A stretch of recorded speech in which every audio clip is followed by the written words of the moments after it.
Hello and welcome back to the series What's Wrong with English. I'm Matt Ellsworth, a polyglot linguist.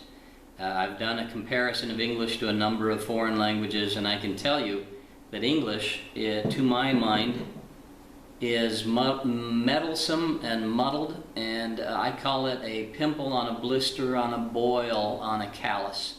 It is an accretion of things gone wrong. Where did English go wrong? I'm not exactly sure. It was somewhere before or at the Norman Conquest. I'll deal separately with the idea that the Norman Conquest created what I call a second Babel. And the evidence of it that I want to talk about today is in the words more and better.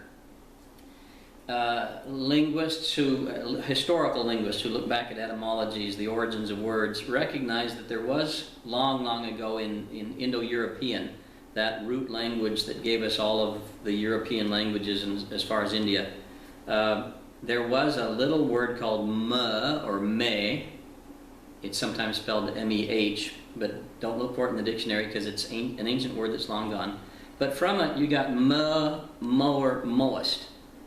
And to explain it, I go to the story of the three bears from English. Baby bear, as they sat down to porridge, was given a bowl, and in his bowl he had a given quantity, a small quantity. Let's call it meh. Mama bear was able to eat more, so she had a greater quantity than that, and using that word we would call it mer, more meh. And Papa bear, he being a big strong bear, he has a big bowl and it's full of the greatest quantity, or the meh-est. If meh is a given quantity, and a greater quantity is meh-er, and the greatest quantity is meh-est, you got mo, more, most. And in English we have more and most, but we don't have mo.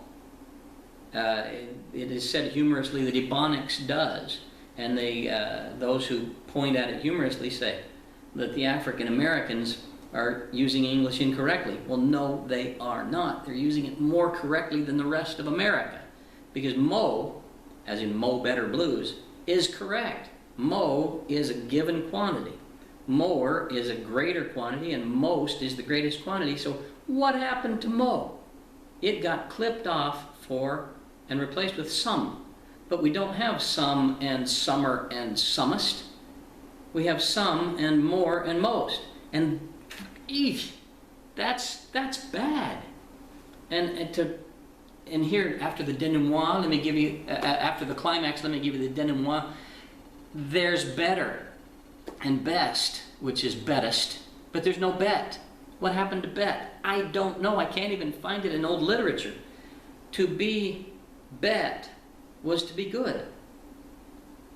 So we have good, better, best, but not bet, better, best. We have good, better, best, but not good, gooder, goodest. We correct our children and tell them, no, it's not good and gooder.